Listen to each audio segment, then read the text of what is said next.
Since 2014, our country has been plagued by divisive forces. TMC is in Meghalaya with the mission to empower the people, uphold the ethnic cultures and traditions,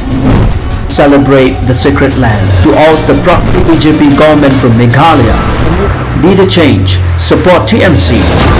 by calling on 9687. Nakaliang council hingi kwa baka numdan kanu ka resentment lani kajing knyum biang na kipat ba kum baka long hangani ka visual kata di kajing kwa kajung dan tak kadaw ngi ay ban ni ka state government balakum no bat sim in confidence yang i ka council kenang bangi council par ilaban khot yaki himakan tadi ka jing kwa kajung kasian kepada lang di semesta betul saya i betul pelong na di seven bala lada nangi sakmat lada pikwa kan dia penbet pun lakum no absim in confidence dia kata council kenang bangi ngini yo ban khot lang iki hima barok ini penbet dari dia baru gi kwa kan dia penbet pun dan boong bepercaya kata ga inisiatif basim government ban beriat pun rei ban penbet yo pun rei ban penbet yo pun pak niong badakalan tikan kepada hunlang